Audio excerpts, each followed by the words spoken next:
Alexis and Dylan were traveling from Atlanta to Chicago, and all along the drive, they'd been having an intense discussion on the topic of having children.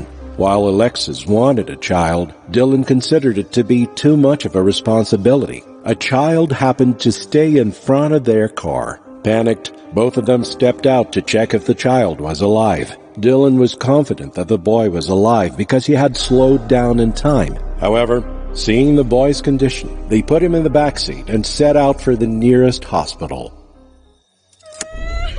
Alexis, did you hear that? I heard the sound of a little girl crying. You seem to have 1,000 reasons not to have a child, but all of a sudden, you can hear the sufferings of every child in the world. Please, for God's sake, let it go and listen carefully.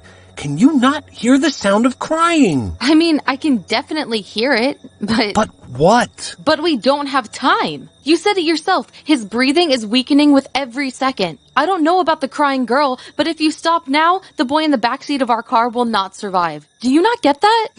You're right. Let's go.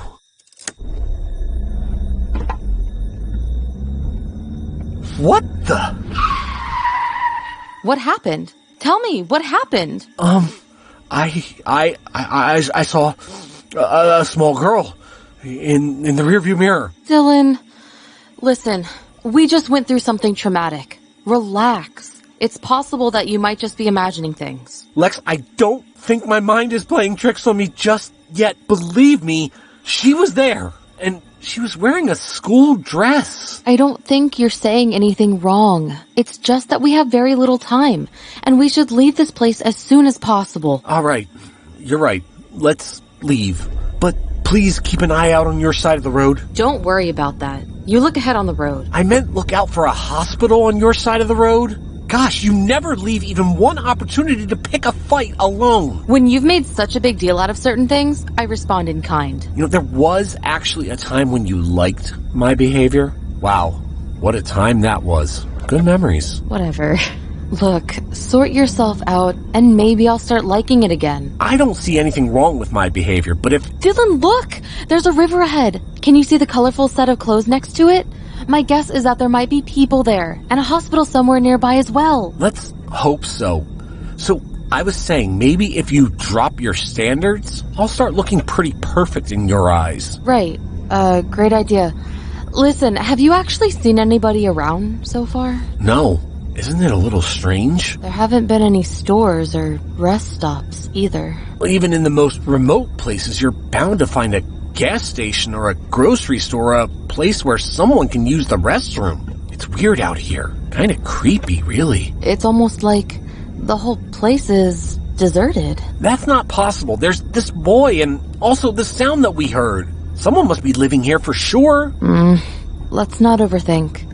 Just keep our eyes out for the hospital first. Look, finally, a gas station. And they have a Quickie Mart. It's closed.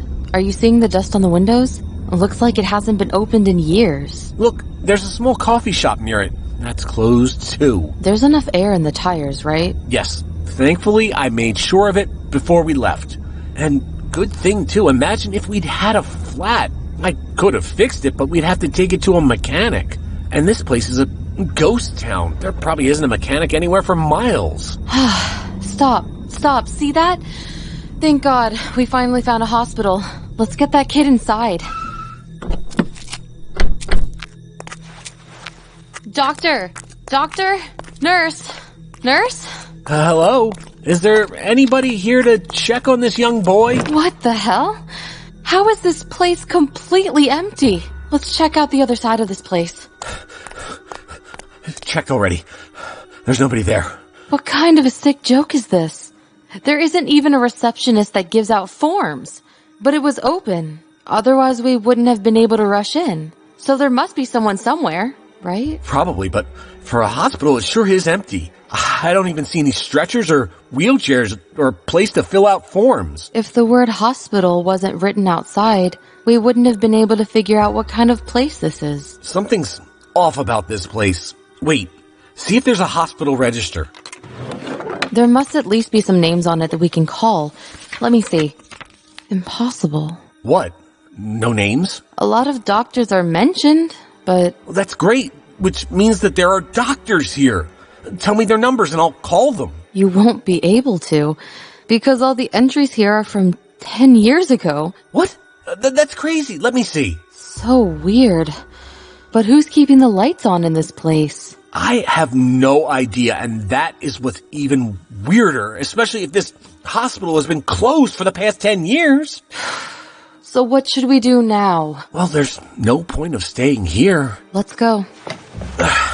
Okay. 1 second. Where are you taking him? With us. I can't leave him here. Dylan, you told me that we were going to get him to a hospital, and now we have done that. Why do you want to keep lugging him around? You're kidding, right? The hospital is closed, and it's pretty clear that he's not getting any treatment here, so we have to take him somewhere else. Fine, if we have to. Could we look again just in case we missed a doctor who can help him? Alexis, there's no one here. We can't just leave him. Look, we tried to do the right thing by bringing him here.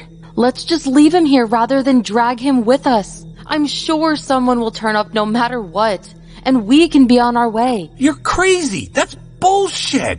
Where's your humanity, goddammit? We have to get him help. It's our responsibility. Responsibility? Wow.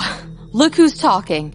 You didn't want to take up the responsibility at home, but now, all of a sudden, you're rushing to take up this godforsaken task? Dylan, the sudden good Samaritan. Please stop comparing our arguments to this situation and why you act like you're a saint, all the while pretending to be a Mother Teresa at home, aching for something more. Where did that sense of responsibility go? Look at our circumstance. Where did your common sense go, oh champion of practical advice? You're just unnecessarily pushing us deeper into this situation. We are not this boy's guardians. Lex, it's about the life of a child. What is so complicated about it? We can't just leave him here like this. Dylan, look, I understand. I'm not some shallow human being. I just don't want us to get into trouble by trying to help a child who we literally know nothing about. I promise that once we get him to a hospital, we'll be on our way. All right, let's go.